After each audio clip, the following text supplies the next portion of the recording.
Use your desktop. You can use your desktop to share it. Yeah, I'm using. I'm looking for it. It hasn't got here yet. Okay, guys. Good morning, good evening, good afternoon, depending on where you are watching this from. So this is a brand new episode on ABPL Live Share. Today I have a special guest with me, and this is something that I've been advertising for a while now, using my platform, ABPL Live Share, and I have also shared it severally on my Facebook page, whereby I said an opportunity for people who have stories, inspiring stories, to share, to encourage the youths all over the world, but especially the youths in Africa, wherever they are in the world. So today I have somebody with me by the name Stephen Elegbede. He's going to be sharing his story with us, his humble background, the things he had to go through, for his life dream to come to pass. So I've been talking about reason why I did not give up. So I don't just, life is not just about me. So I believe there are also people all over the world who have inspiring stories, who have beautiful stories that can encourage people, that can inspire youths. So today, that's why we are kicking off with Bro Stephen. He's going to be telling us about himself. Hello, Bro Stephen. Hello. How are you? I'm fine, and you? I'm good. Thank you so much for coming on this live video with me. Thank you for believing in this vision. Thank you, sir. And you being the first person who is going to be appearing on this video, this live video, this interview with me, it means a lot to me. So thank you so much. It's my prayer and belief that our life together will be impacting people, encourage others, strengthen people. As many that are discouraged out there today that will see this video, they will be lifted, they will be encouraged. So thank you. Thank you, sir, for having me on your platform. Also, I'm very grateful for that. You're welcome. Thank you. So I'm just going to go straight to the question. So first of all, before we go into the questions proper, into the interview, I'd like you to please tell us a little about yourself. Okay. My name is Stephen Elegbede, as you have all heard, and I am a Nigerian, and I'm currently residing in the United States, and I went to school in Nigeria to secondary level, and I later went to design schools in Italy, and then here I am living in the United States, and I'm a Christian, I'm a father, and I'm a husband. And if you can ask me more questions, then I'll be able to tell you more about me as the program continues. Okay, thank you so much. You're welcome. Some other people may not know why I bring you up today, just in case for somebody that may just be joining us. The reason why I have Stephen Elegbede here today is because he has some stories of humble background to share with us. And my aim, my purpose of creating this platform is to inspire somebody, to let somebody know that hard work works, that it pays to be persistent, and also to showcase my belief that you can become anything. You can become whatever you want in life, regardless of your background, regardless of what you have been through in life, if you persist enough. So this is one of that story. It's something that I myself have that I've been through, and God has helped me thus far. So Bro Stephen, Sir. I want you to tell us about your humble background. Just a little about your humble background, and if you don't mind, I'd like you to also tell us, because the theme of this event or this interview is why giving up was not an option. So I want you to tell us a little bit of your background, as well as why you wanted to make a difference. You have told me that, but I need my audience to actually know that. Why is it that you did not give up? And then start with your the story of your background. Thank you. Thank you, Mr. Abiodun. I grew up in Ilaro, in Ogun State, and with to the family of Elegbede, and we have five in number. Like, I have four siblings, and I'm the middle child. And things were very rough in the family. And my dad is not that educated. My mom don't really have much education, but these are godly people, and they believe in hard working, but what they believed then might quite different from what it is now to make it, And we were in school. I was in a public school, and I believe that is the story of many people too.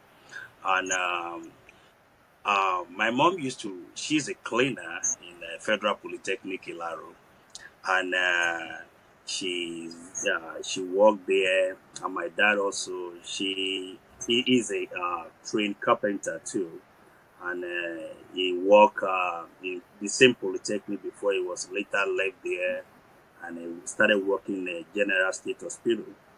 But we were struggling. Like, I could tell that the poverty then is a lot, because we have to farm, because we have to eat from that crops, from that farms, and we couldn't have that much education, but like the way it's supposed to be. Then, but what really bring more changes was anytime there's this like maybe convocations or graduation ceremonies going on at the place of work where my mom worked, which is the Federal Polytechnic Ilaro, then in Ogun State. And she would took us there. We would see the celebration. I would see how people are wearing the gown and all that. Then, and I really admired that, and I really wanted to, to make them proud, because to really be able to one day to say, okay, I'm a graduate, I go to school, and and that's what that brought the changes. And I started doing that. I started struggling. I know, like, it's not easy. I'm not too dull. I'm not too like a super smart, but we were doing that. It's become a challenge to really go higher, especially when we got to secondary school level, to got admissions and all that. They don't really know anybody like that. I could tell better now. They don't really know a lot of people, but it was a lot of challenges.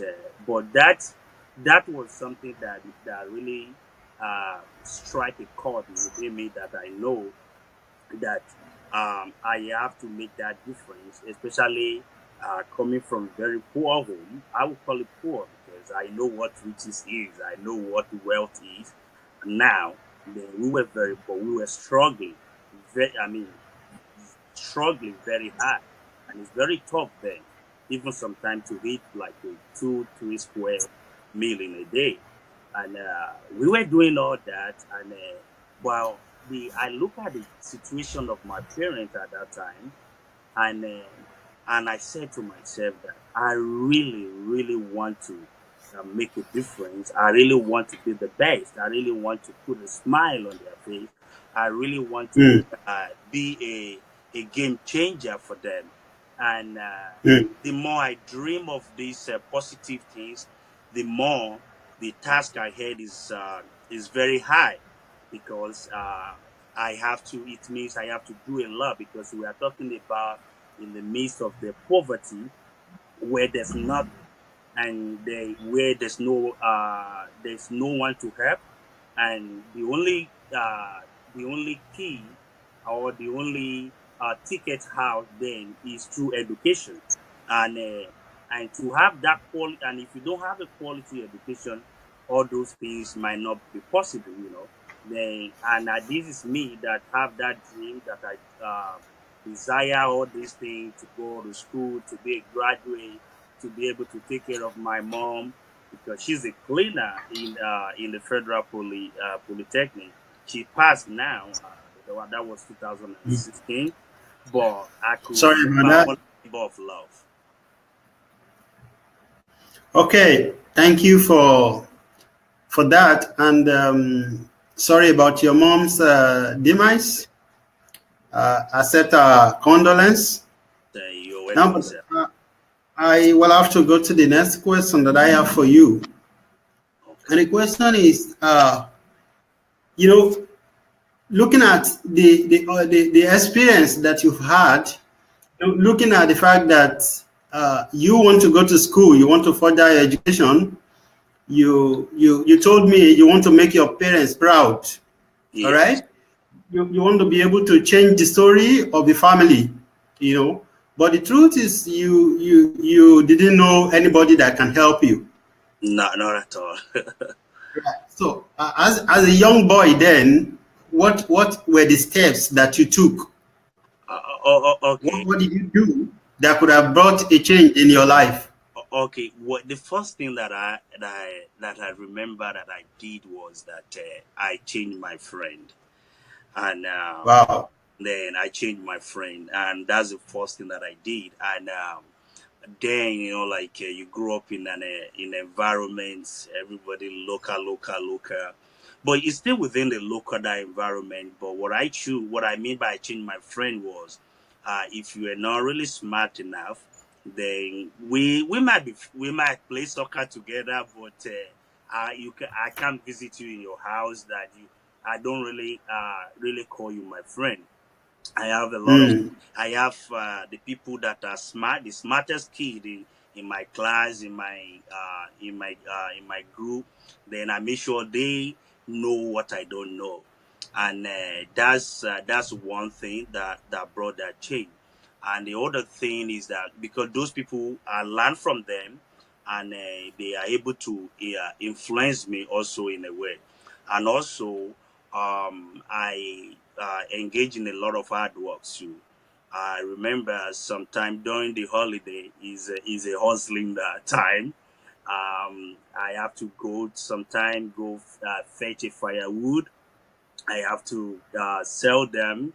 I have to use that to pay to get pay for extra morals, and Wow.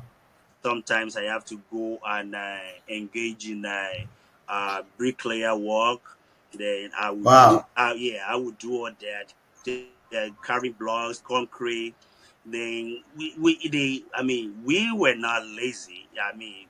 To it's not an option at that time, because what I do is that I have to, during the holiday time, I have to prepare myself for the next coming semesters, or if I want to buy extra book, I have to support myself. As a young boy then, I don't really know why I was doing that. Have the clear pictures, but those are the things that I did. Then, and I know what I did with those money is buying books for extra morals, and it's not really easy. And I did those things then. And sometime if we are on holiday, we go to the convention, which is the Redeemed Christian Church of God. I will go. Okay. Every opportunity I have to go and join the bricklayer to do some work, make some money, I will do that. And hard work, and the vision also, that to make that difference. And those are the things that keep propelling me forward, moving me forward, and I keep challenging myself, tasking myself for the best, and those are the things that that I engage in, then just to survive and to add value to myself at those periods. That is good. Wow. Okay, as a young man, that's a lot to go through. You know, that's a lot. Honestly, you know, I have I also have some experience, but I guess I must confess that you have a lot of it. You definitely have a lot of this. So now, for those who are watching us right now, I want you to know that the reason we are talking about this today is because we know the situation in Africa, and a lot of youths are probably still going through same thing or something similar, and many people have taken to criminal ways, you know, to sort out themselves. A lot of people have been using their situation as excuse, you know, as the reason why they cannot be successful. But I am a believer in the fact that you can become anything you want to be in life, regardless of the situation around you. So that's why I have today with me Mr. Stephen Elegbede. And the topic or the theme of the discussion this evening is why giving up was not an option for me. This is a young man who wanted to study, he wanted to go to school, he wanted to be educated, to be able to make a difference in his family, to be able to help his poor family. His dad was a carpenter, and his mom was just a cleaner in the Polytechnic.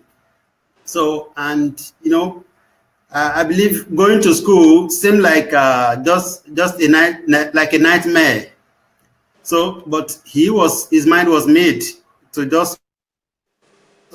So, the next thing I want to ask you, sir, is you told me that you in the face of all this suffering, I want to know why you did not give up. Why didn't you give up? I mean, you should have given up. I mean, there are many people who haven't experienced up to half of what you have experienced, and they've given up. But why? Why not? Good question. I love that question. Giving up was not an option at all, because what are you giving up for? Is it to go back to your own vomit or to your situation, or that you want to embrace the failure or the abject poverty that you grew up in? Then that was not an option, and I keep looking for ways of getting ahead. And I remember, like after the secondary school, then I actually went to start for the UME, and I scored a very good grade. I scored 204 at that time, and 204. I have nobody to help me, and I was like going up and down, trying to look for somebody who can help me, because that was the Nigerian situation. Yeah, not everything is not based on merit. I have friends that scored 205, 206, and they all, one way or the other, they all got admission into university. But on my own case, I could not, and I don't know why. But then I keep moving forward just to succeed in life. Then giving up was not an option, and I have to do everything that it takes for me to be able to achieve that dream. Oh, that's very great. Mm-hmm. That's great. So I remember you told me that you came to Lagos, all right? Yes. Risking your life coming to Lagos from Ogun State. So tell me your experience about the decision to come to Lagos, and how was it? Okay. the popular things in Ilaro then was maybe I've seen that, and I never done that, and I hate it. I see most young people. I mean, after school, they will just go and get Okada, and they'll be riding Okadas and all that. And that's, I mean, out of passion, I don't despise that, but I really want something more. Then that day, that very day, and I pick up my bag, yeah, like my school backpack, then I put few clothes on it, and I always have money because I always work. Then I have this few money with me. Then I went to the town. Then I take a bus. Then I went to Lagos, and actually I don't even have a precise destination. And I actually left with one of my with one person that we used to live together in that environment. But he has a destination. He is going to his aunt in Ogba. Then we got there. We got to Ogba. Then I was just roaming around the street of Lagos, looking for an opportunity, looking for something to do. Then my best target was not even an white collar job or office job. I'm looking for hard job that I know the pay rate is different. What they're gonna pay in Lagos is different from what they pay in the village or the town that I was coming from. Then I was looking for those something like that, and I stumbled on this construction site. Then I keep asking them first time, do they need a laborer? Then they say no. Then I have second time. I keep moving around in the same site, cycle. Then I come there, it got around 1 or 2 o'clock. And I met this guy. Say, oh, they've been looking for someone. Then I say, oh, I can do it. Then they introduced me to the man. Then I met the man. The man said, oh, I need somebody to be cleaning the floor, cleaning all the trash out. I said, yes. He said, but it's too late. I cannot pay you a full day amount. Then I said, he said, but I can do half day. He said, no, come the following day. Then I don't have where to go. That was your first day in Lagos, That was right? my first day in Lagos. Then I have to went back. Wow. I have to went back to. I have to went back to outskirts of Lagos, which is another state, Ogun State, and the place is Songo Wood area to meet to stay with one of my aunts overnight. And I came back. I think that was a Saturday. To the man, I was the first person to be at the door, yeah, waiting, standing right there. And the gate man, which is the Malam, opened the door. Then the man came. Then they asked me to what I would be doing. Then I started doing that. Then I've done that before. Then I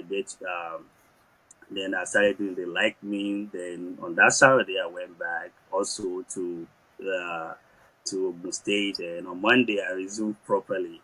Then I would sleep in that site.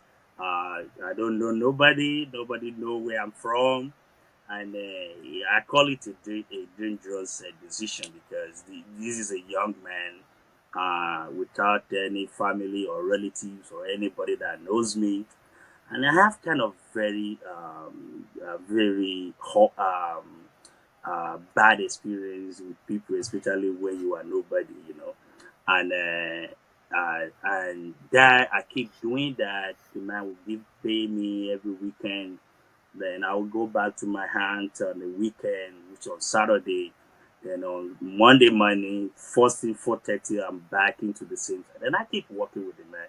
The man one day called me and said, do you want to learn the job? Then learning that job was not even an option for me because I really wanted to go to school.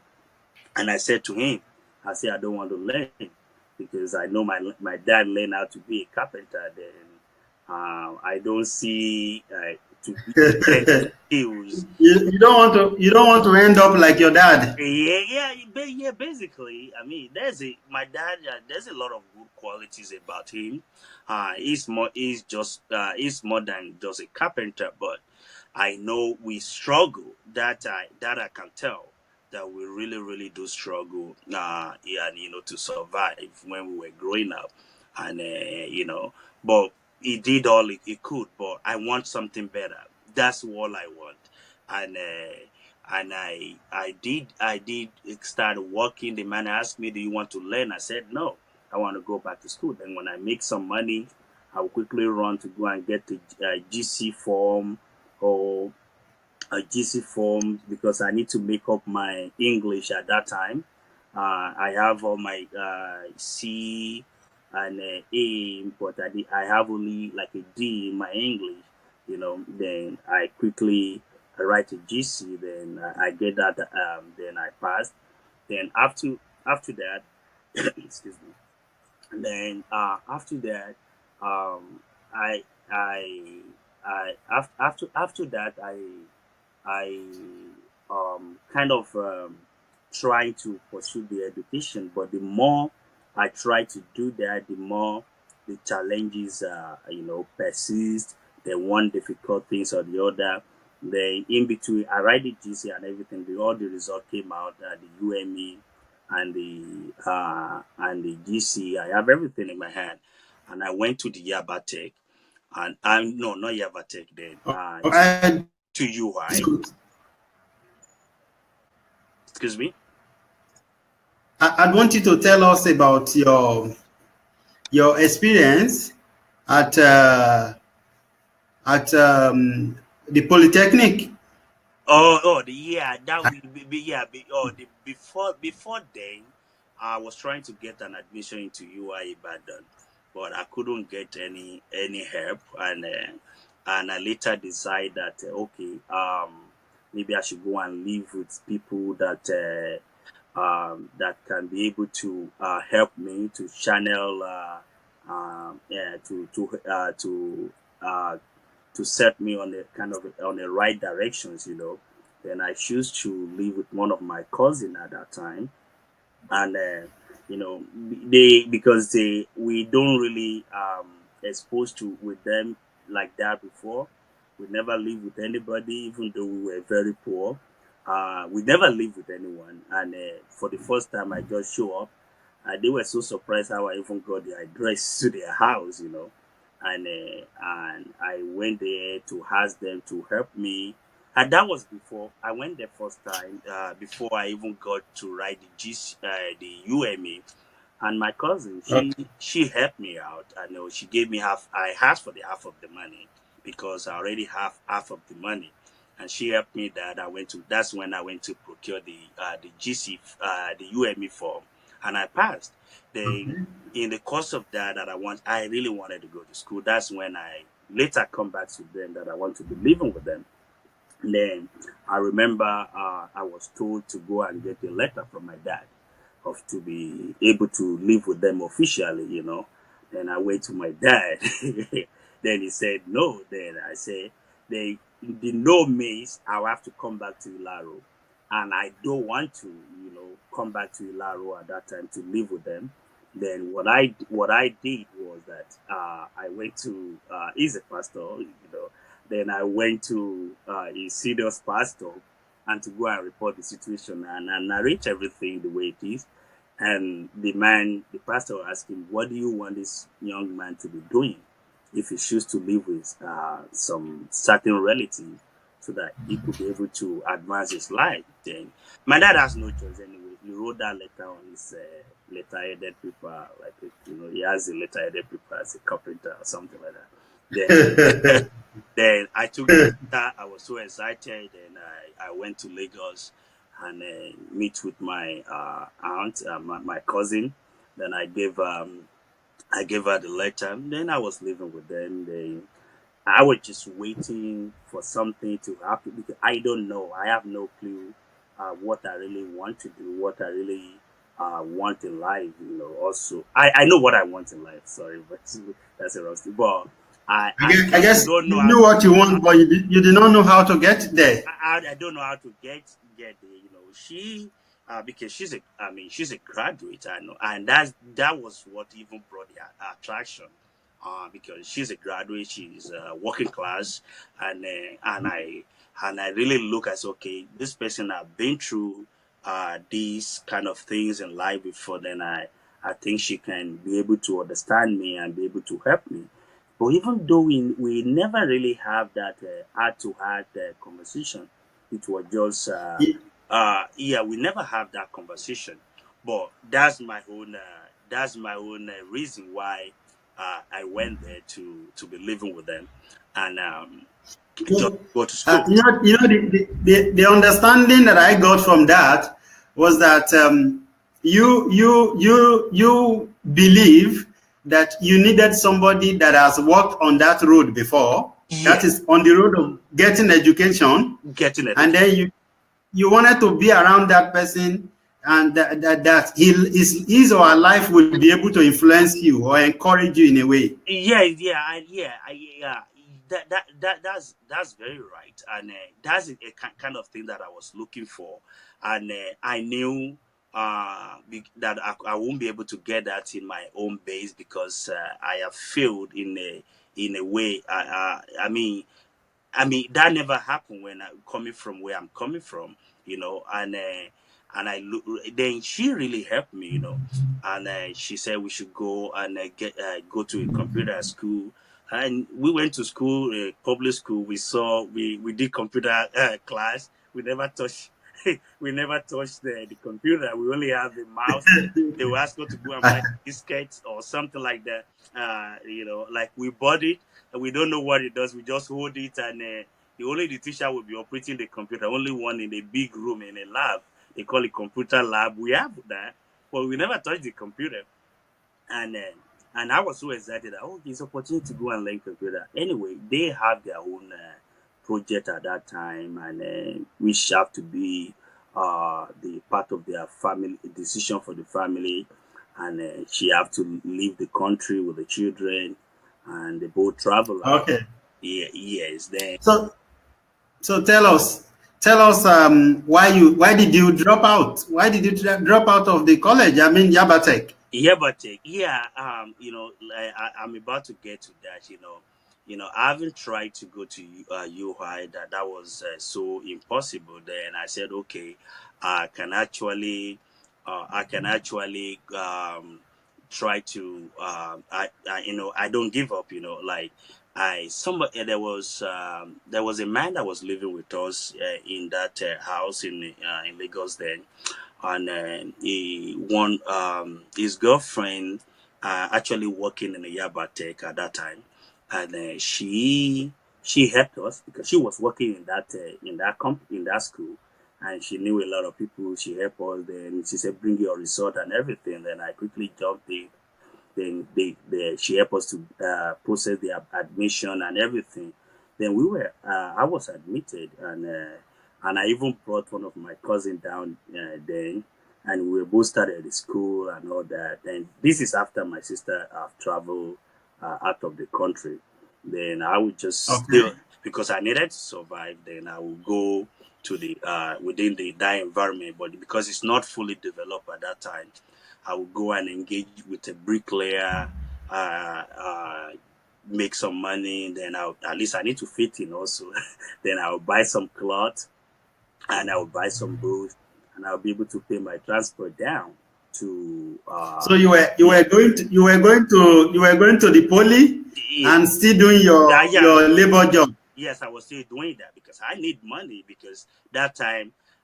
But the only thing that I wasn't thinking right was that I was thinking maybe I'll be able to make the money, to pay the school fees and all that. I was ready to take the bulls by the horns at that time. Then, but when we were getting close to the time to pay the tuition, and which is about 30,000 there, then, and Okay. that's when I knew that okay, then I won't be able to come up with then I couldn't be able to come up with the money, and I like, okay, what next? And I remember that when the where I was living, my cousin's husband came back, and because he worked out of state, because the family is no more around, we are the only one living in the house, and he came back, and he found out that we went to school that very day, and he called us. He said that the expenses, I was listening, that expenses was too much, that you guys won't be able to it's two of us now, that the money is too much, like how are we going to do it, that it's better for us to go to OU and that we do a kind of like I think they do the program like 1 year. If you pass for that 1 year, you'll be able to get an entry to the first level, something like that. Then I said, okay, that's another options, But not too long that my hope was dashed again because even the money to go to be able to go further into that next course, because automatically I couldn't pay. Then I was not allowed to write the exam in Yaba Tech, and that one is that one I couldn't write the exam. Then I dropped out of that. Then to in moving to Osu, I think that's OU, yeah.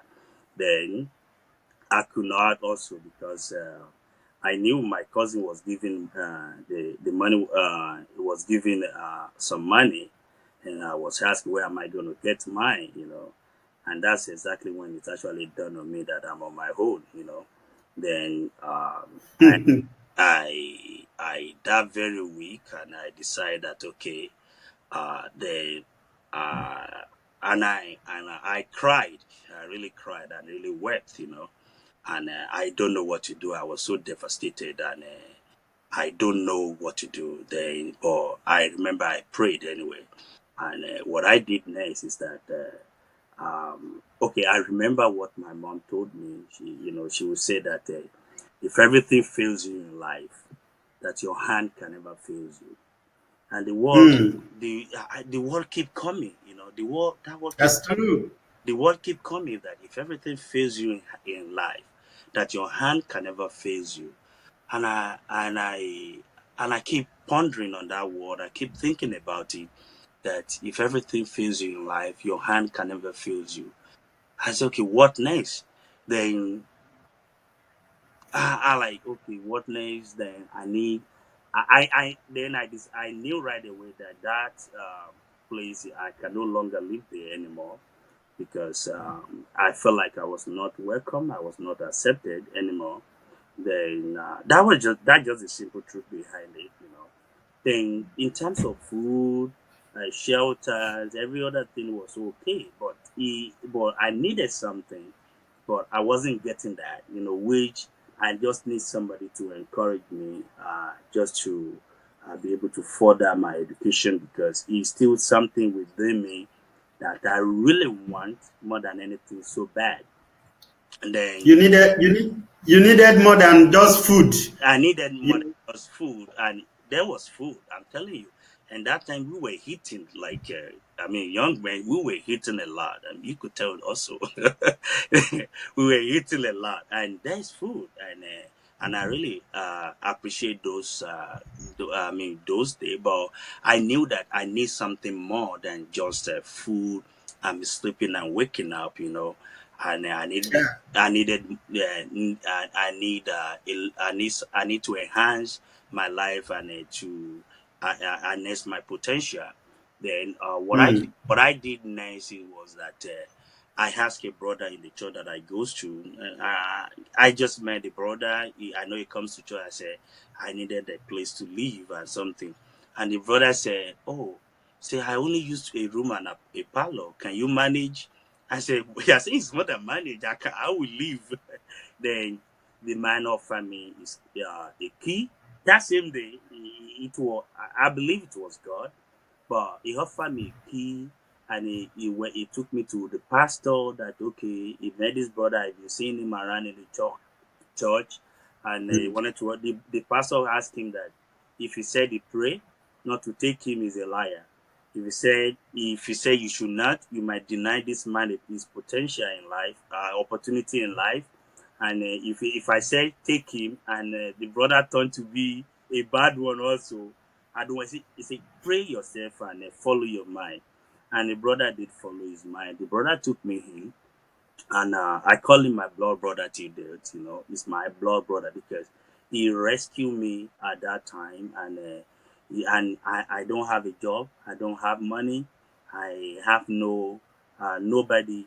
This man will be the one that will provide. He will go to work, he will cook. I will, even to the point that I was wearing his clothes. I was wearing his clothes. We wear the same shoe, we wear the same cloth, and he never complained.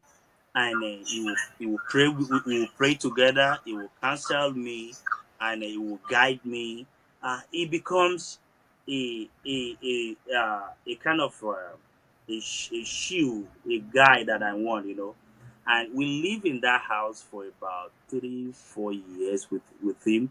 Nobody knew that we never blood related, but we are blood brother now. But nobody, I call him brother, but nobody knew unless when his family come or my family come, they knew that this guy just he just took me in, and we did all that, and uh, and after that I engaged in trying to in the quest of surviving. I engaged in selling shaving stick in the Lagos. You have to do anything to survive. I would sell shaving stick in the street of Lagos, up and down. I will go to traffic selling all kind of things. I even be selling radios and iron, buy one and get one free. I know a lot of people will be able to relate with that. That was Wow. that was in Lagos, and but what we never engage in is that in crime, we never engage in crime. We never engage in stealing. Then I did that for a while, selling those stuff, and we just get some money to eat. We go to church and come back. I knew I needed something. Then this work keep coming again. Your hand can never fail with it. If everything fails you in life, your hand can never fail you. And uh, and Sure. and I took those and I started taking those words to my heart very closely. And what I did next was I called the same man that I've met that few years back that I was work cutting job from, and I called him and I said, "Sir, do you still have a place for me?" The man said, "Yes, I have some project going on." And I left selling clippers and all those iron radios on the street or in the traffic. Or then I went to meet this man, and the man have a project going on. I was there doing the same thing, like cleaning. We do, and he was having a big project there, doing POP, painting, tiling was going on. Then this time around, I really because I already used to those kind of things going on inside, but I does that just to be a laborer to make money. But now I want to learn. Then now I started learning it also. Then I was very I now become so curious because I know the names of everything. I know what they are called. I know what they do, but physically I never engaged in doing them. But this time around, before they asked me, I already started trying to do it, and I started learning it. Then after a few, then there's a lot of the subcontractor also that work with him also. Then if he doesn't have a project going on, I already have the contact of those people. Then they will call me up. I keep working, and I started making some money. They paid me, and while I'm being paid, I was learning also, doing painting. I'm a very good painter, and I'm a very pure. When I POP decoration also, I'm very good at it. Tiling, and all those things. I was doing that, and I learned that not like really making money. Now I was learning that. Now I learned that for about 4 years, and during those period, my only option was to sleep back in the uncompleted building. I was sleeping uncompleted Wow. building for about 4 years in Aja, yeah, Lekki Phase 1, Phase 2, all those areas. We build those those mansions, we build that. And but Wow. while I was learning that, what I do is that I have all my books on my bag. I will be reading books. Also in the night, I have candles, or if there's a light, there's a candle.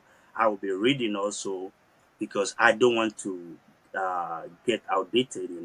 If there's a You seminar, know, I in 2000, in year 2000, yeah, when I first came to Lagos, I came to look for my brother, whom I did not know his address, but I just know I know he lives somewhere in Orile, uh, and I was given the address. that was fun. I was given the name of the street, but I did not know The number, house what number. no I mean what house number. So I came to Lagos because I was running away from the situation at home. And then, that night there was nowhere to sleep. So one of my town men took me to somewhere in Ojo, Ojo Okokomaiko area. Okay. So that night I had to sleep in the uncompleted building. Wow. Because he actually works with his boss. So he lives in his boss's house. So where they cannot accommodate me. So I was left to sleep in the uncompleted building, and that was just one night. Okay, and I still remember it to date. But you slept there for 4 years. Almost 4 years, yeah. And wow. Where like we used to, like for example in Victoria Garden City, when people move in, maybe they open a package or something. There's always a big carton wrap.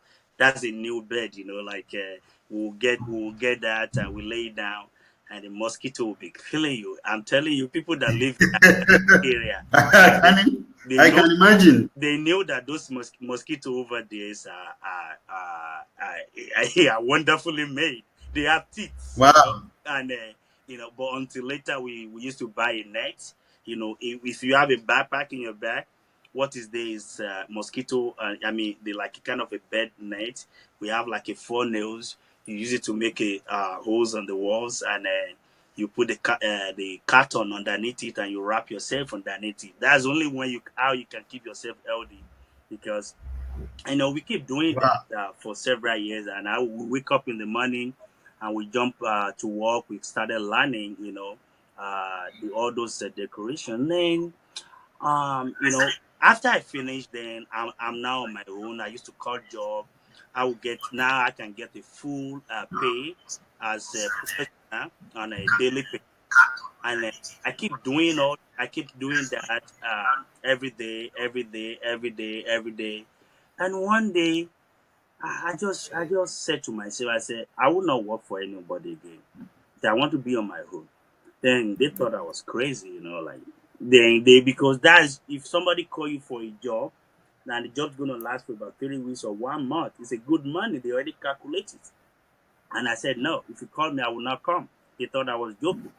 And what I did was that I have a very good, like I said, from the beginning, I changed my friend, and I have a kind of people that attract me, and those are the people who actually want to add value into me, people that want to bring qualities out of me, and those are the people that I call my friend, and also the kind of people that have what I don't have, know what I don't know, and those are the people that I call my friend.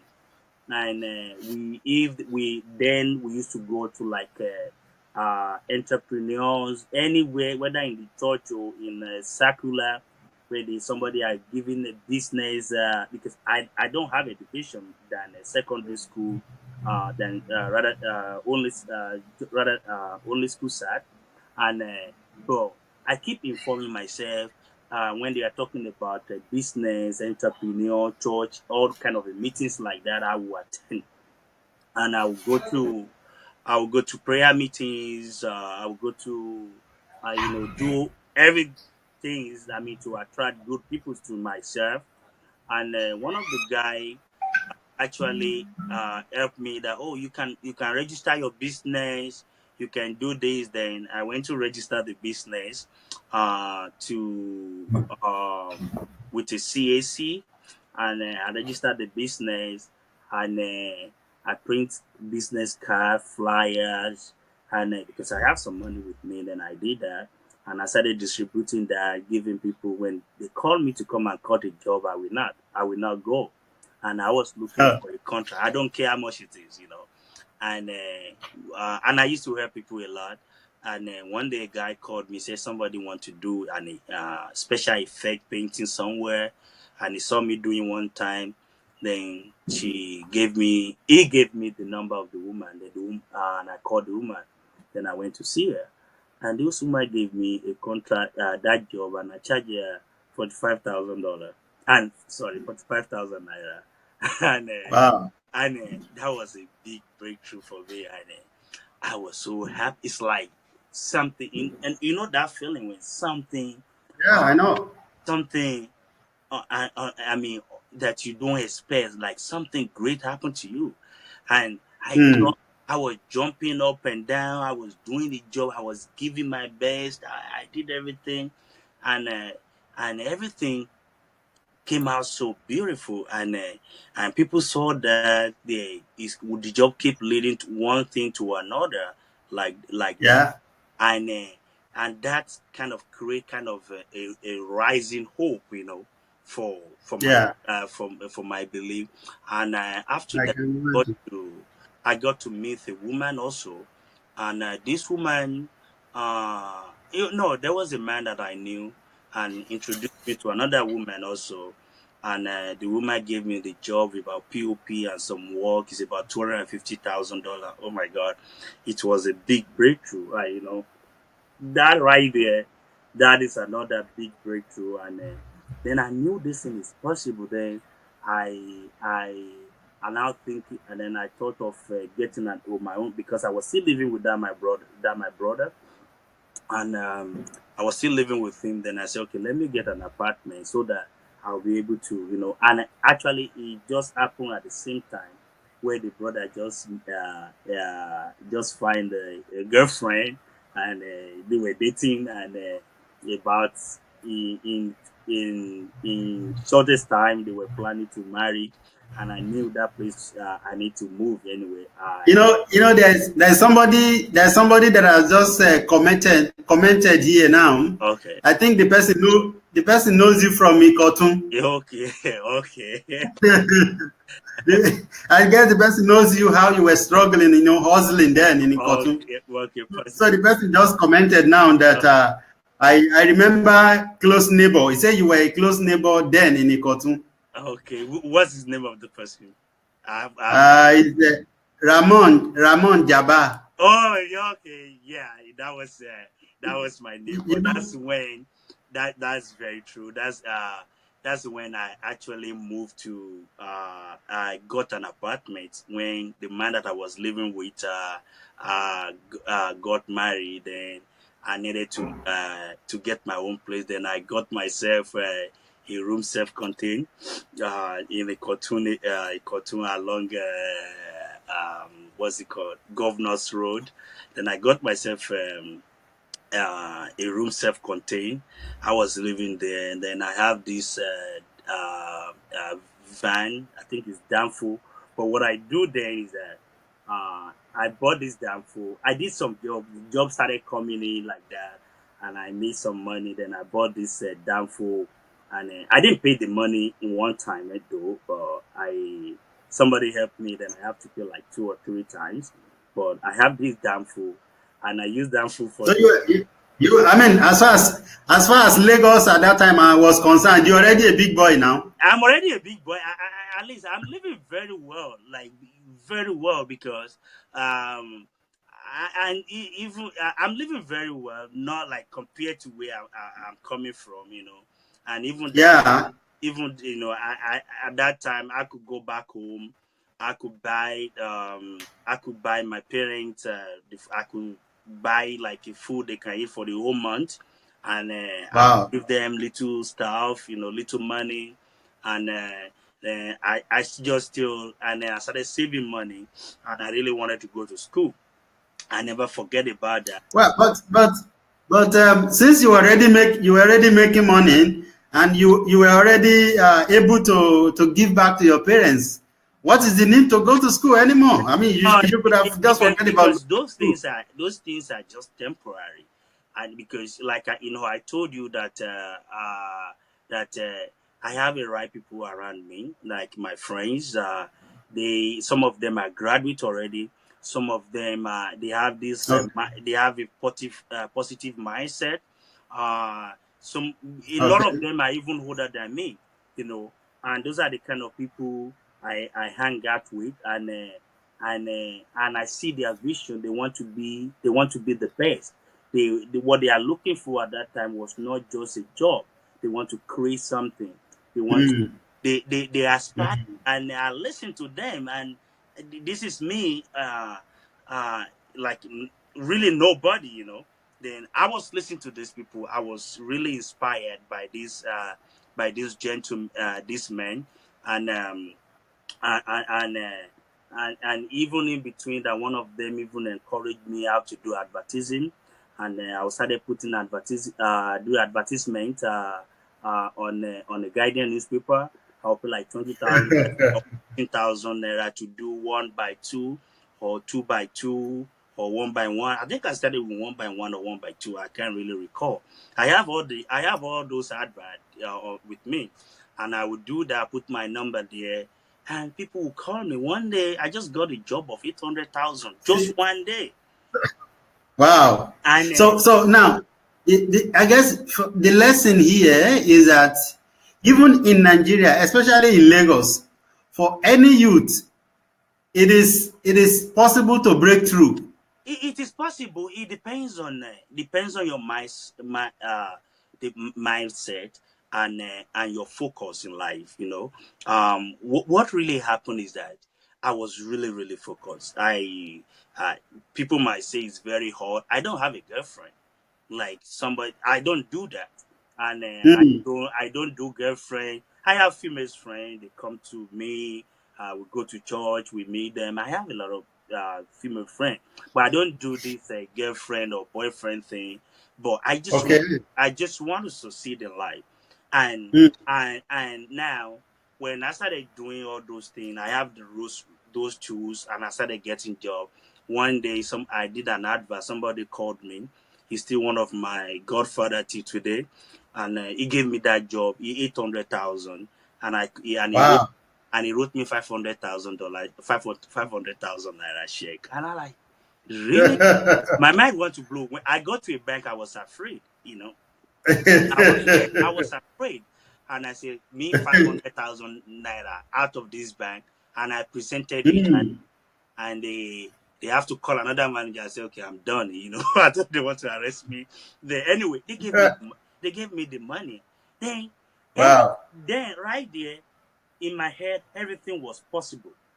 Mm. You can't really tell me that nothing is impossible anymore. Yeah. Everything is possible at that moment. Then what I did is that I took the money into my own personal account. Then I deposited it. Then I'll be able to take something. I started buying materials. I called my guys. We started doing the job. You know. Then my hope is now like I have that time I have a Danfo, and I bought the Danfo. I use the Danfo for two reasons. I have a seat inside the Danfo. When I need Okay. materials to the job site, I will take the seat off. Then when I'm not Okay. using it for that, I will put the seat Mm. back into the Danfo. And Okay. if I'm going to Ajah or to Lagos Island anywhere, I'll take passenger. I'll go to VI.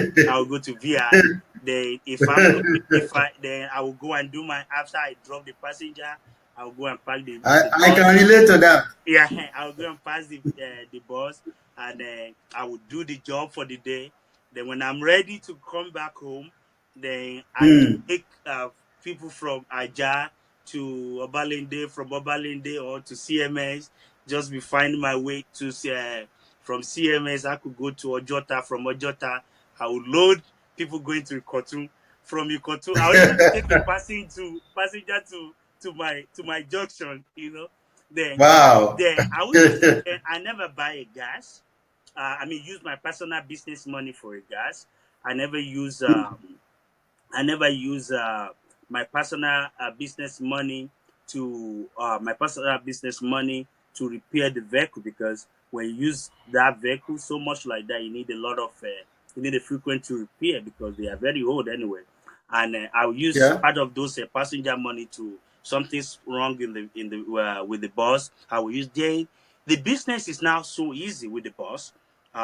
With the bus, it's so easy because if for example, if I want to take a load of POP bag of cement, maybe sometimes we used to load about 100 or something like that in one trip, or maybe I can't remember really anymore.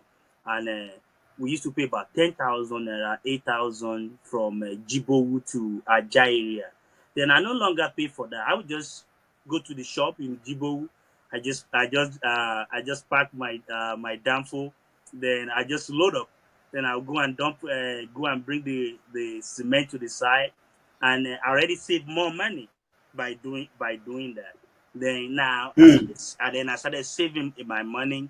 Then one day I was working on a project also in Ojodu area, and the man happened to be uh the man lived in US for a very long time, and this man relocated, started doing what I would call in America a flipping business, but back there they usually associate with that with real estate.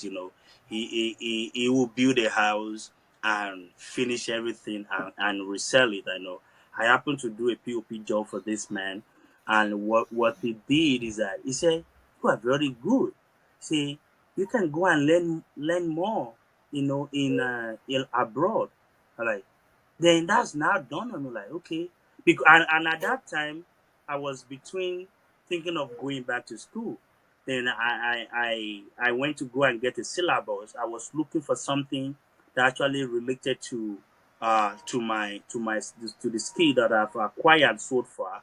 Then So, this, so, so what you wanted to study now has changed from psychology. I is remember you told me yes, you I really earlier wanted. wanted to Yeah, study I really psychology. wanted to to study to be a psychologist, and in the university. And that I've changed because I now have love for what I do now. Mm. Because and apart from that, I've spent many years to acquire those skills, and the Yeah. skill is profitable at that time now, and I'm now in a position also at that time to make a decision about to go back to school. And I was thinking, because I was living close to Lasso, I was thinking of going and getting a part-time or something. Then I asked myself on this question. I said, what's the point of going and study an accountant or something Greek or something? I was just joking, or something that I don't really even. It's not going to enhance what is the skill that I've acquired so far. And I say, what's the importance of it? Then I get a syllabus of the whole all the university matric examination, the whole syllabus. I was looking.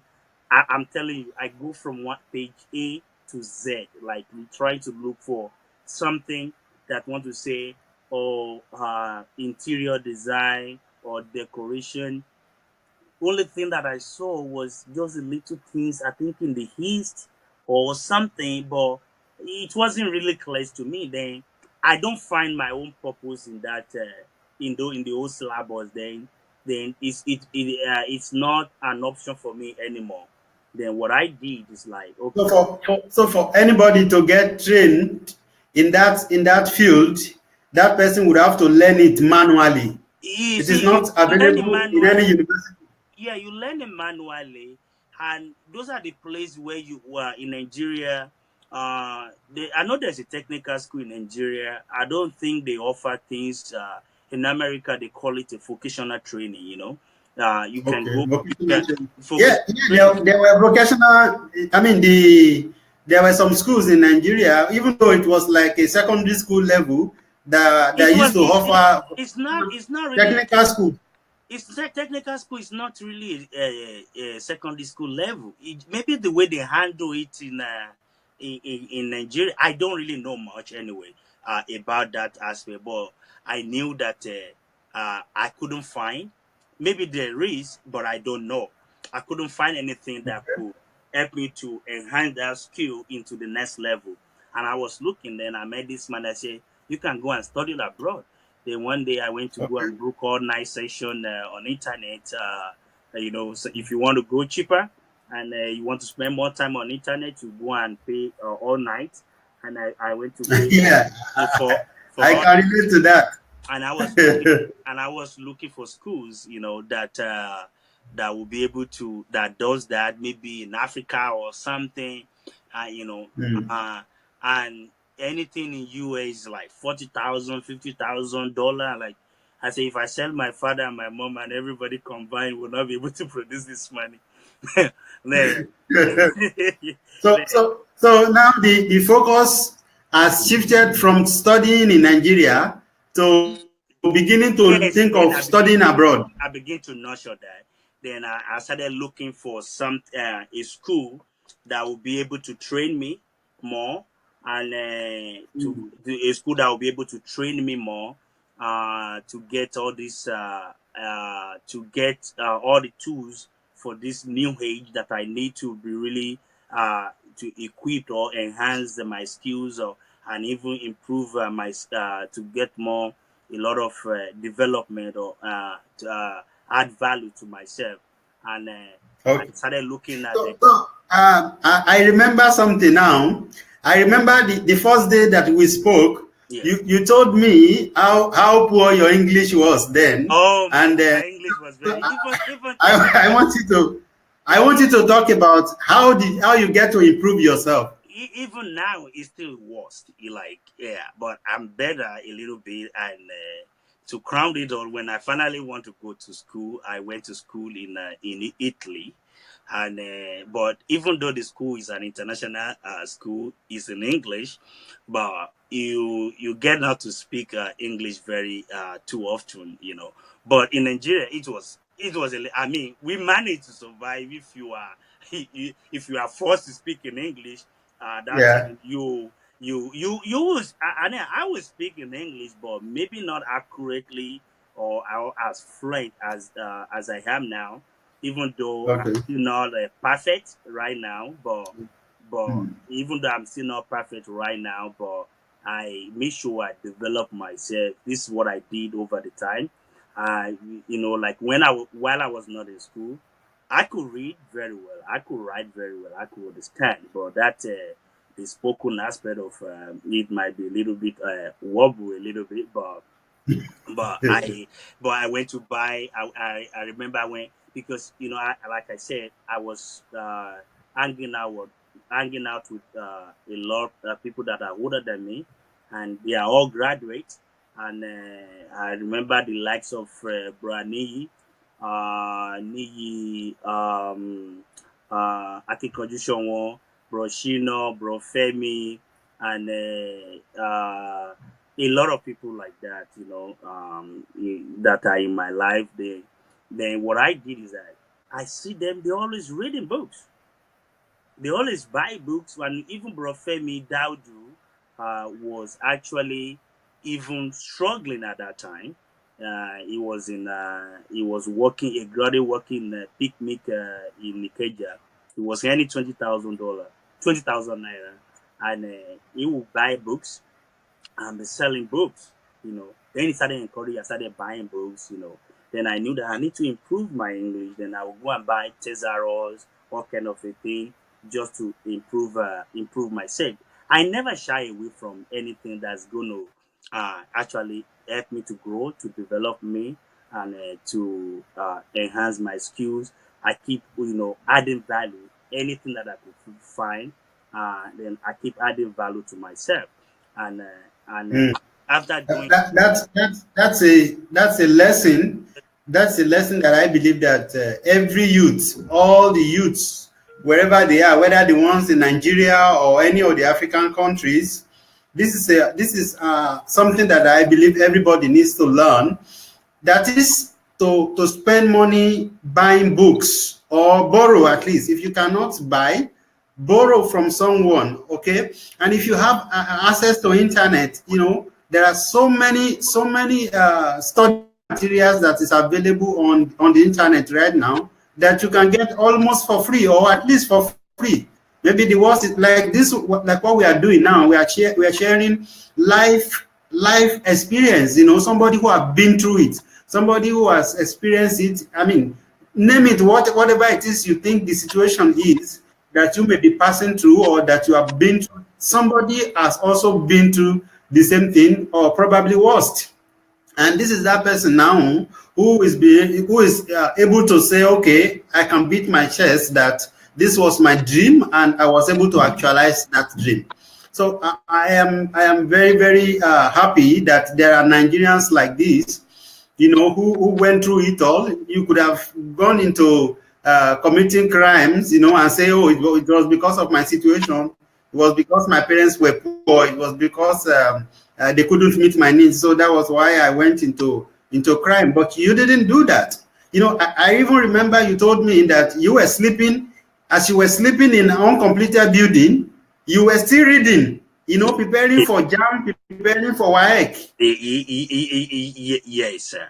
And where did I stop? Like, okay, it's only by arrival. I remember one nightmare. I would call it a nightmare because I went to join a drama group in a church, and I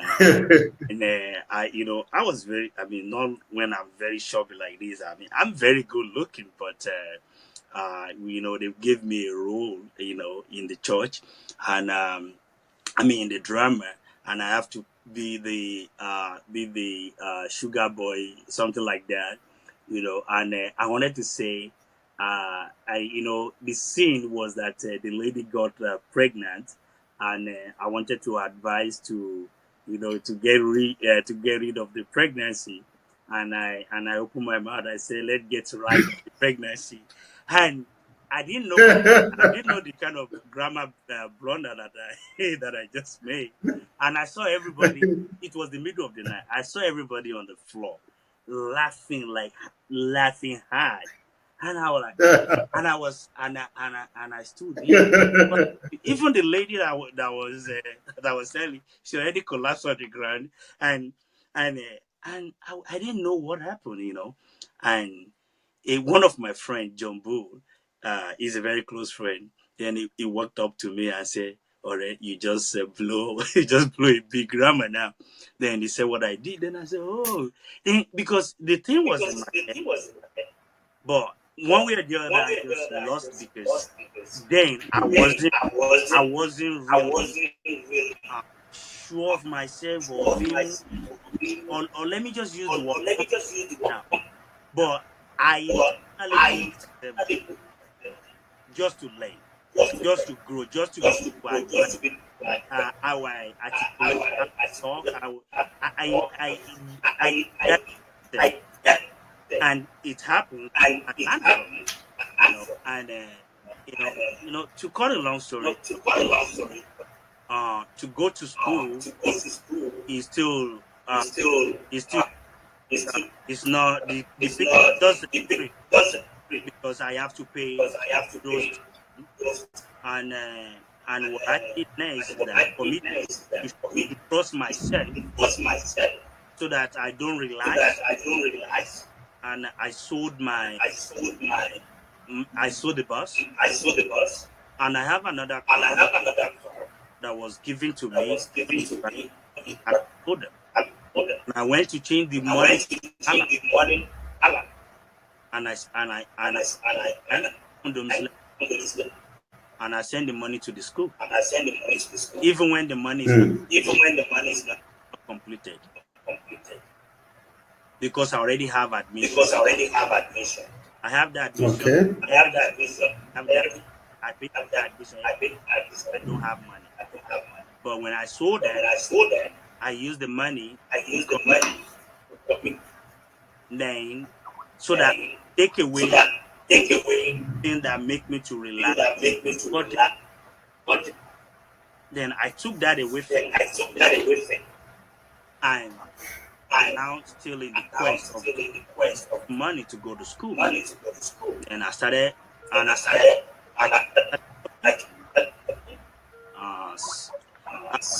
working, continuing business, different kind of job. Was engaging when it's good, when it's bad. And I remember I wanted to get is from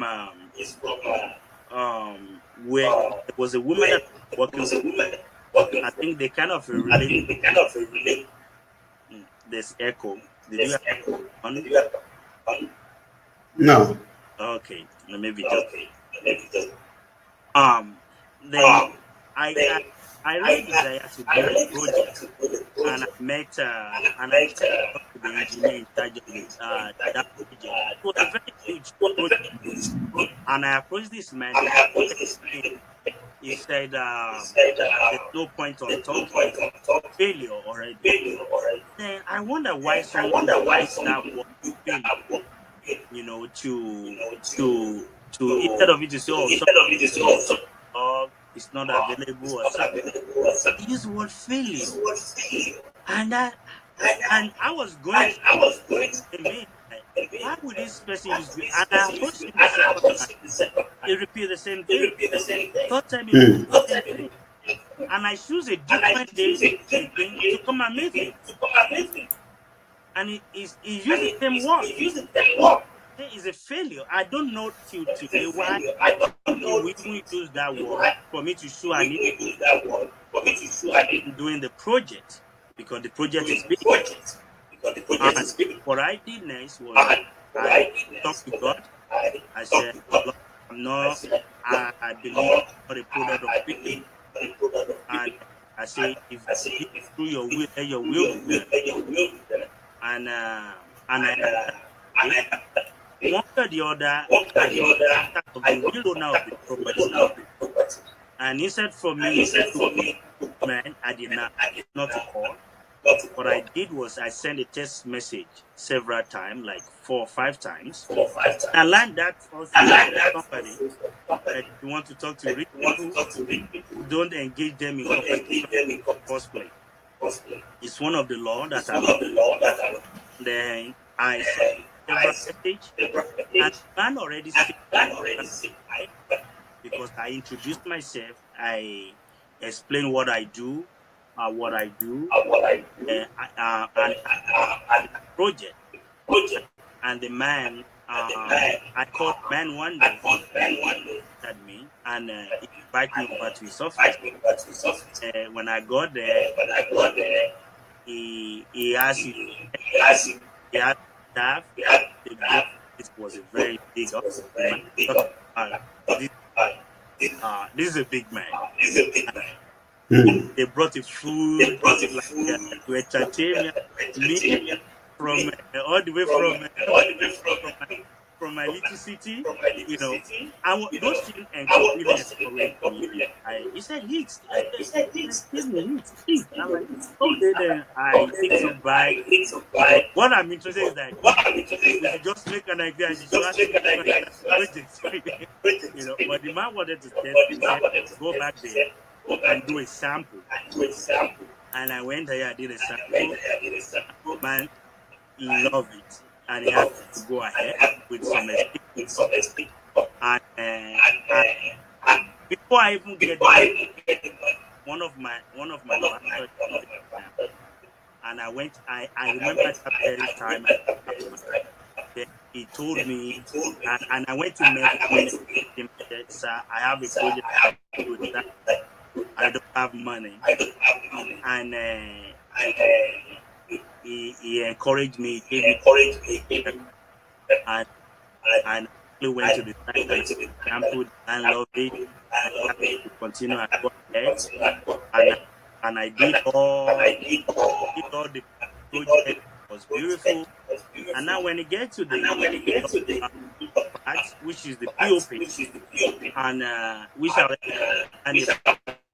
brilliant, because when I was doing that estimate, because I never saw that kind of money. I was afraid. And I keep reducing it myself. You know, like I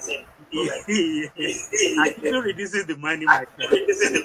And the man called me. He one day invited me. He said, "I come and meet me in a meeting in Kaduna." I took a night bus. I took the address. They paid me in the middle of the night. whereby they called me, we talked about it. I'm going to pay you 2.5 or 2.7 for the project.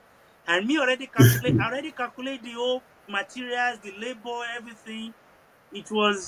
Everything was still less than $1 million to do the project. Wow. Because I did my course, I brought all my guys that we do work together. We look at it, we say, okay, at most we're going to use a 400 bag of cement. How much is the 400 bag of cement? And we calculate everything we want to need.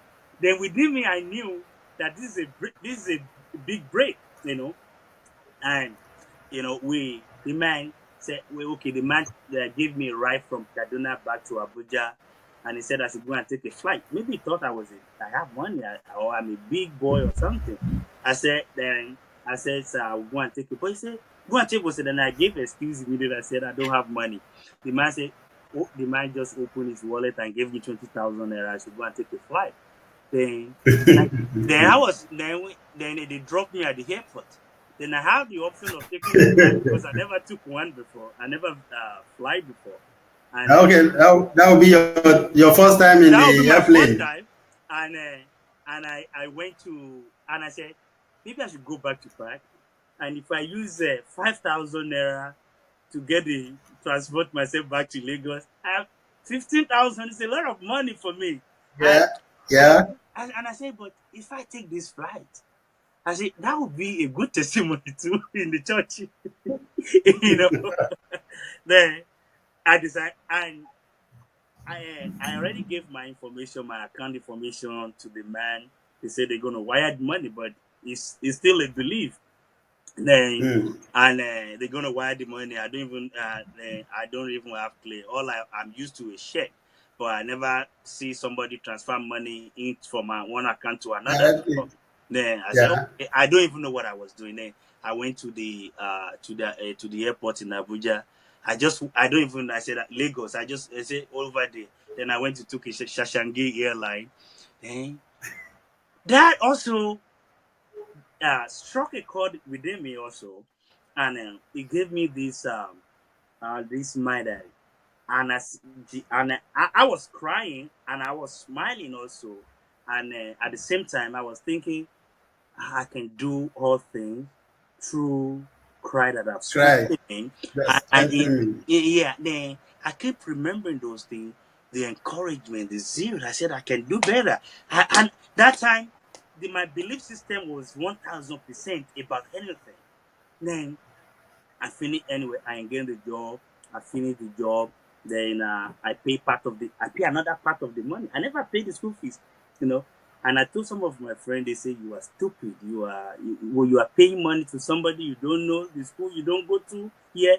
And I was putting those money right there. That's what I was paying the money little by little. They will send me receipt. When I pay, they will send me the receipt. I said, if I lose it, I lose it. Then I keep sending the money. Then I did that for some time, and finally, I got a job again, and I be able to make some money, and I paid the school fees. And right now, that time, I took all my documents to embassy, which is Italian embassy, and there was a little bit delays and all that. But anyway, God intervened, but I paid the school fees, and I used the whole money. And that time, I get a contract from when they were doing renovation in the Osun State Governor's office, Osun State Governor's office, which is Aregbesola. Okay. Yeah, I'm the one that brought all my crew in. Wow. We did all the POP, all the form work, all the background where the governor will see. I did all that. Wow. And I was kind of at the peak of the business also when I found the embassy called me that I should come. But see, wait. Doesn't it look stupid to you? I mean, you're already getting big contract. You were somebody who came to Lagos not knowing anybody. Even feeding was difficult for you. Yeah. All right. And then you were sleeping in uncompleted building. You got into college and you drop out. And now you have gotten to the level where you were getting big businesses. People were trusting you with their money, you know, to do their job, and you were getting the job done. You even got the government contract. Yes. All right. So what is the need to study again? Oh, okay. The apart from initially I said something that I want to bring a glory or bring glory or attraction, you know, to my family, and I want to be the agent of a change, you know, and I have all this thing in me, and I really want that, and also and also I see it as an opportunity to enhance my skills also, and somebody said, "Oh, you are doing very well. You are okay. What's the need of just try to continue do what you do? Go and buy land and build a house." And Yeah, I mean that's what an average Nigerian would do would when do, you are at that level. You and will build a house and get married. I even met a pastor then that was trying to. I kind of liked him, trying to cancel him, and I told him about my vision. But what he told me Okay. then was to go. He was pointing a lady to me to go and get married, and and thank God that my desire, my vision is bigger than the marriage at that time, because if not, I would like, because I admire the man. When you admire somebody, you tend to believe what they are saying. It, Yeah. it's actually it has a lot of value, or to bring a kind of impact, or to bring a lot of it's about to be, how will I say it? The man have a lot of what word will I use? Kind of attraction that I almost fell for it, and but I said no, this is not what I want. Even the man said, "Oh, I know somebody who went to school like that abroad, and he eventually could not be able to survive. Is when I travel abroad, I met him. I have to dash him money. Those things happen to me really eventually, but that doesn't mean Yeah. I should not try, you know. But Yeah. what happened is that I kind of did not listen to him. That getting married was not an option for me, and I keep doing what I do. And in the midst of I finished that project, and I was called to that I already got. I should come and pick up my visa. Then that's when I bought the visa. Then got the visa, and it was just on the surprise. I wasn't expecting it, and. And when I look at the school calendar, they already started the school, and I need to just go. And I did not even prepare or try to work extra 3 months or just to make money. I just get everything I could get. I sell everything I could sell. I get everything. Then I just managed to buy the ticket. I have to buy like a 3 ways or 2 ways to be able to get to Italy, and just because it's cheaper that way, and or 2 ways or 3 ways, something like that. I know I have a stopover twice or once in Casablanca or something like that, and I go to Italy with a 600 euro because I changed the money in my pocket with extra 200 euro, $200, and the minimum room in somebody's house or somebody's apartment is 500 euro in a month, and that's when everything dawned on me again that why did I take this decision? Why am I?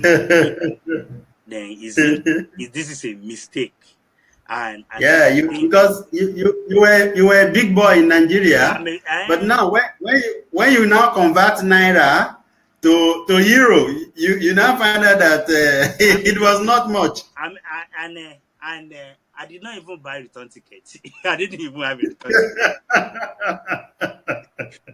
I don't even have a return ticket.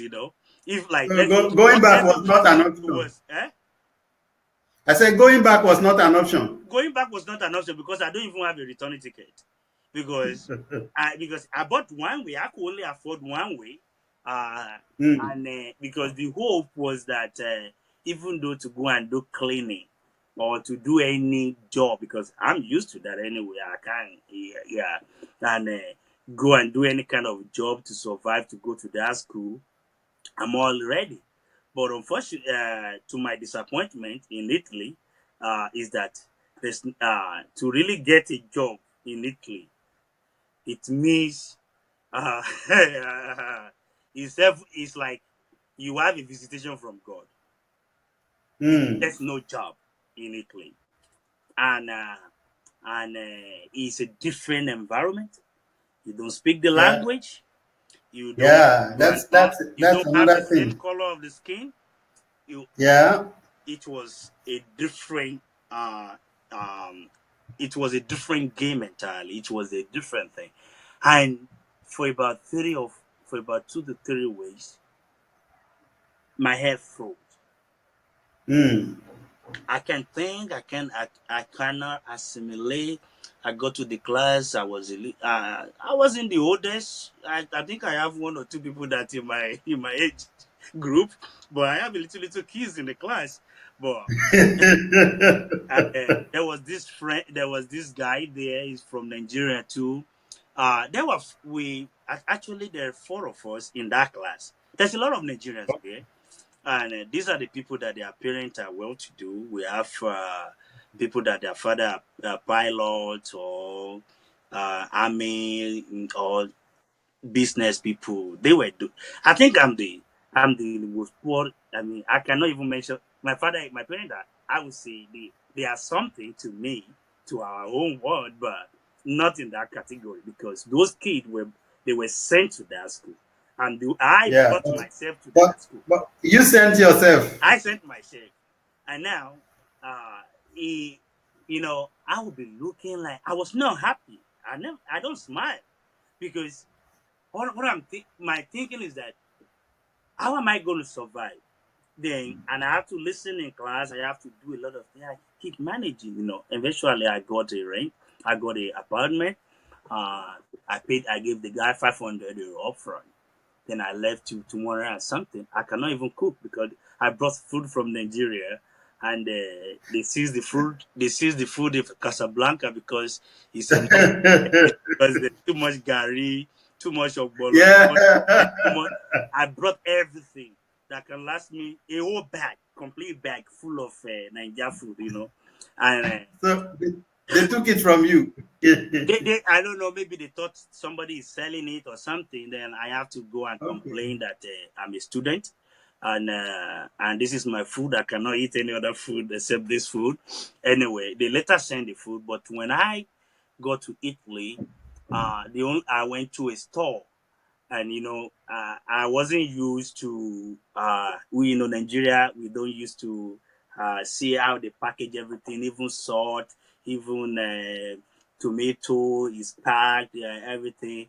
Then moreover, it wasn't written in English. Yeah, it's written in Italian language. And I go to the old store. I was working at that. I don't even know what to buy. No wait, I don't even know where I was. Then I just saw a frozen. I just saw a baked chicken in a oven, and I saw a baked chicken and potato. And okay, this one is already done. Then I point to it. I called the guy. They bring me. I bought a whole baked chicken, and I took it to my room, and that's what I was eating for Mm. a week or two. That one finished, I went to buy another big baked chicken. And then that's something I have to relate to. Then anyway, after second week, the guy kicked me out. The owner of the house kicked me out. He said he doesn't want me again. Then, to my surprise, he doesn't deduct what I've spent. He gave me the whole money. Then Oh, that's 2 weeks for free. yeah, 2 weeks for free. Then I dragged my bag. Uh, if it was a Nigerian man, I hope that he says he will give me half of it. I just a joke anyway, but it can be.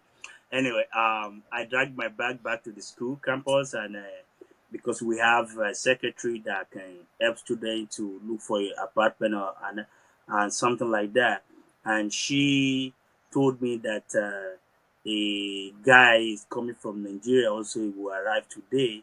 Maybe possibly guy will share a room. Then I said, okay, help us. I started looking for a share room before the guy. I don't even know him. I started looking Okay. for a share room. Then we started making a call. Then we are looking for a share room that the owner can allow 2 persons. Because this is not Nigeria again, because the more you Yeah. are in a room, then the more power you use, the more water you use, and things like that. Then anyway, this guy comes with his bag.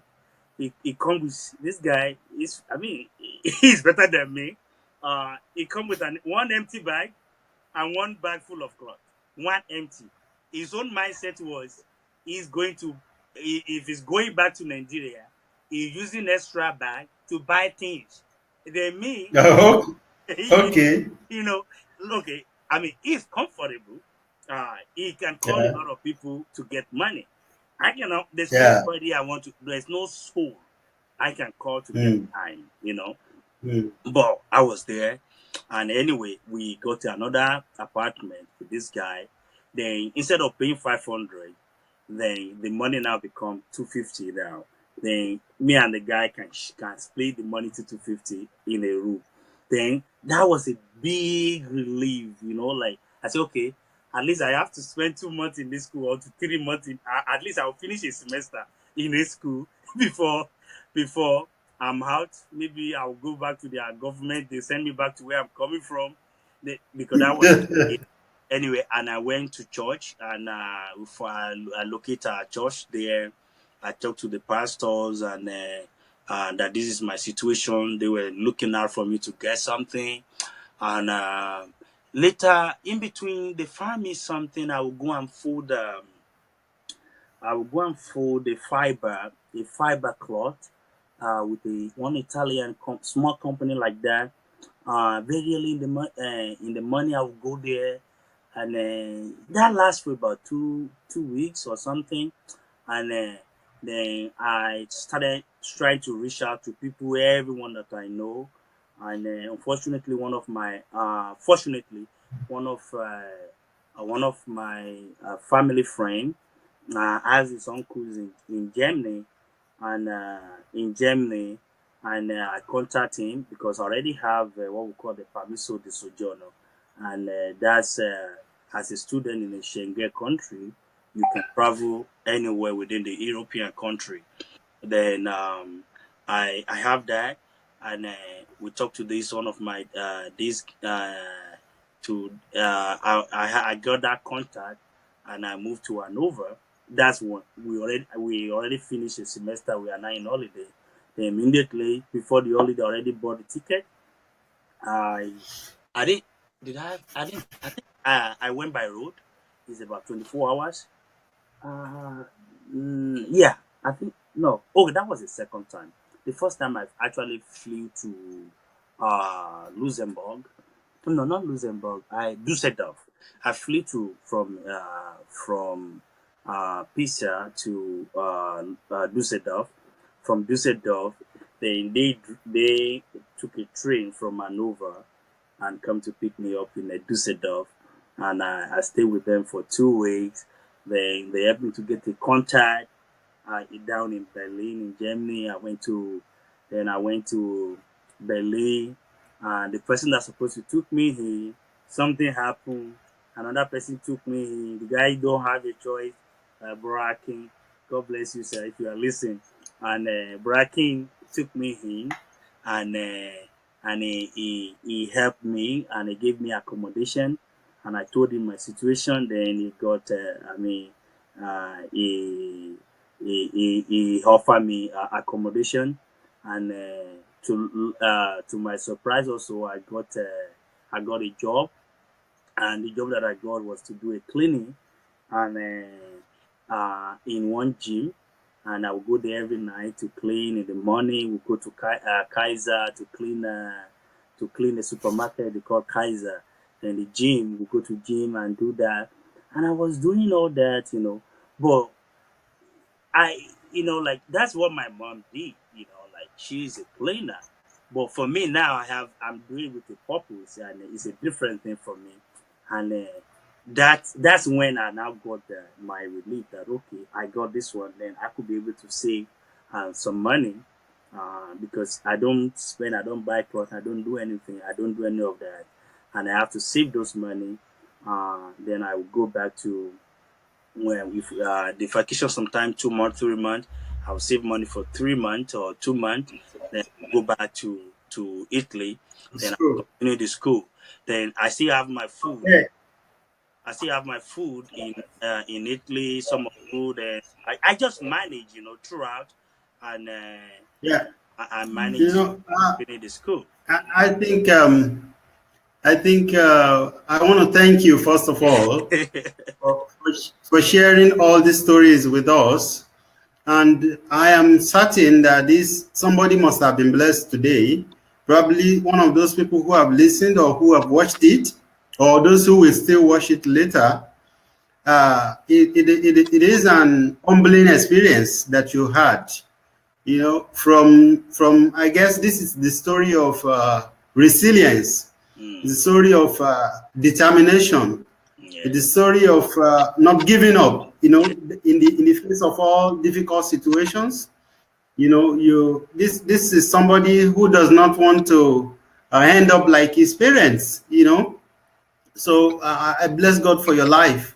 So I'd like as we round up now, because we have taken a lot of time, I want you to kind of give advice, you know, offer advice to people who were probably who are probably in your situation, in the situation that you were then. I know right now you are a master's degree holder in the program that you chose. All right, and then you have traveled from Italy. You are now resident in the US. You know, you have your own business. You are married. You have a kid. You know, so, and I know you have been to many countries. You know, I'm saying this now, you know, just summarizing it so that people who are listening will know that it is possible to actually become somebody of purpose. I mean, I'm aware that during the month of December, January, that your dad was with you in US there.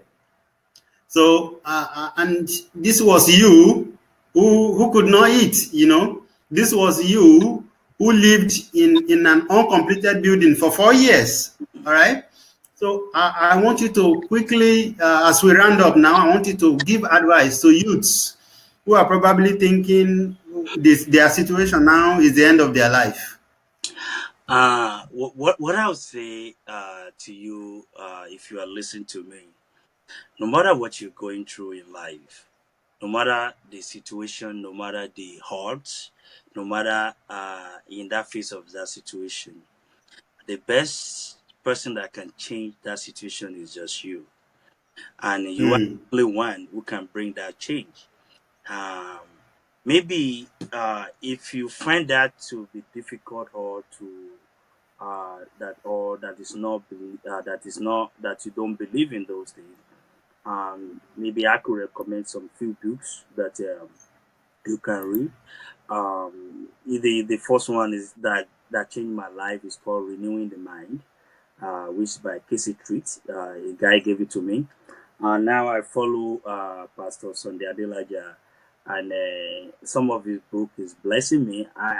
These are because when I'm reading most of his book, there are a lot of practical things there that I put in place, then that I'll find out, okay, it's only in a short word is that add value to yourself. That was what I would tell you. What are the things that you're doing when you wake up in the morning that you add to yourself? If you keep adding value to yourself, there are three people in a place of market. Three categories of people. We have the buyer, you have the seller, and we have the spectator. Or in America, they will call it window shopping. Then there are people who really come for the business, who come to sell. Then some people who come to buy. There are people who come just to look. They don't buy nothing. They don't even bring money from. They don't even bring money.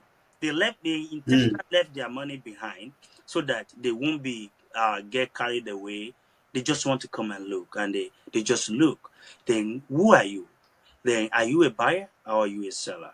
Then what are you doing also to add value to yourself on a daily basis? This thing is not going to happen in one day. They got you. If you want to rely on the government help, until somebody help your uncle, your brother, it might not come. It's for you to find that thing that is your area of interest and develop yourself and add value and do it with proud. And I have a lot of books that I'm reading here. This one is called or maybe do I read it? Okay. It's called no, it's okay. How to Yes. How to build a how to build secured financial future.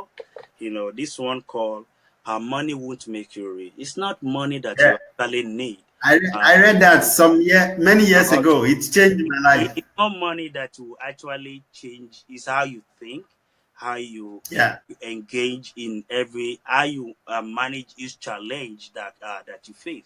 This one called renewing the mind, and I have a lot of them here.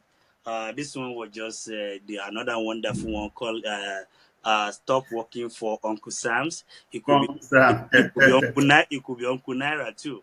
And this one say how to become a developed nation. That's a different topic. I have a lot of them. I could keep going on. It's all about how you see how you manage that situation that you are facing right now. Is how you see those situations, how you can turn those situations around. It's involved hard working.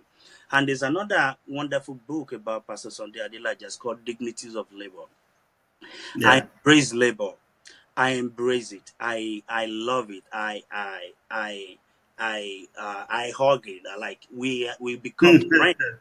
And even to now, I have a business that I do. It takes a lot to survive in it, and it's still the same thing anywhere in the world. I've seen white people suffering like labor. Labor. It doesn't matter. It's just how you be able to utilize the opportunities around you. How you be able to turn that situation around with a clear vision, with a positive mind, with hard working, hard labor, and in no time, everything will add up. I've been there, I've been through, I've seen it all, and I can guarantee you that if you believe in something, give everything to the last of your breath to it, and you will see yourself in no time smiling, flying, and you can achieve anything you want in life. Thank you so much. You're welcome, sir. Thank you so much, bro Stephen. I'm very, very grateful. This has been life impacting for me. Even me, I've learned so much from you. So in case somebody is just joining us, we are rounding up now. This is Mr. Stephen Ilegbede. He has been with me on this platform. This is a platform where I believe that I've been talking to youths for many years now. I've been sharing my personal story and experience with youth. And I am somebody who believes that you can transform your life. Yeah. I teach that your life is in your hands. So the only person that can make you fail is you.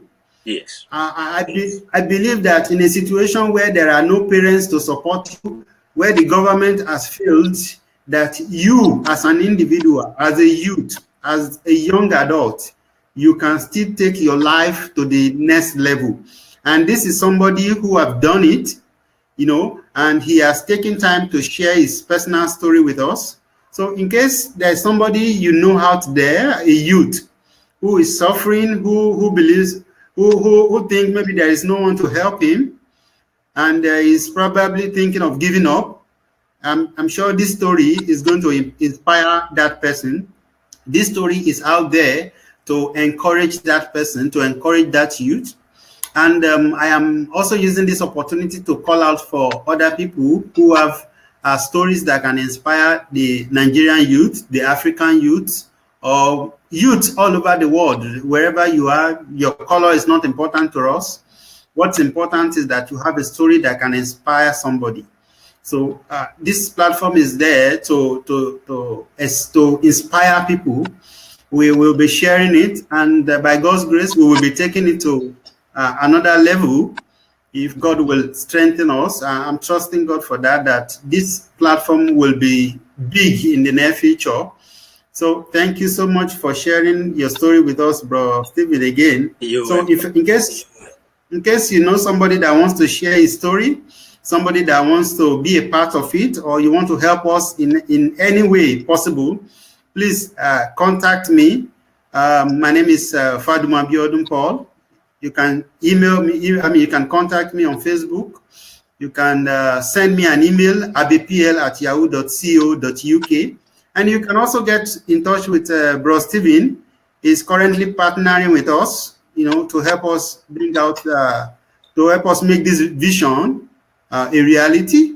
So by the grace of God, we also want to thank God for this, the company that is making this application available to us. It's BeLife, even though they are charging, but it's a wonderful thing. We want to say thank you to Facebook also. This is an opportunity. There are opportunities everywhere.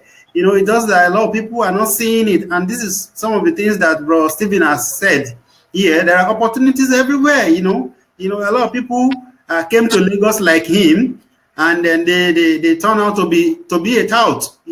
But he transformed his life in that Lagos, right, where a lot of people, a lot of destinies has been destroyed.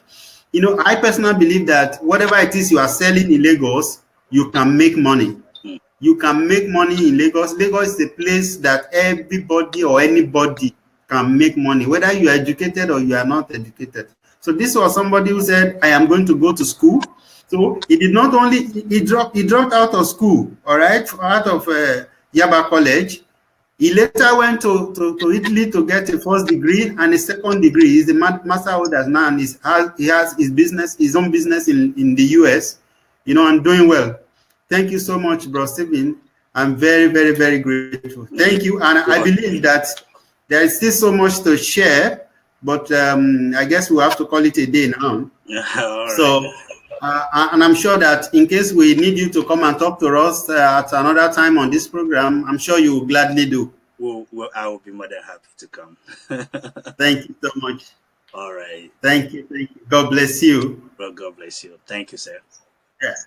All right. So viewers, thank you so much. This is my name is Paul again, and we're rounding up right now because we've had this brother with us. He has shared the story. What a powerful story!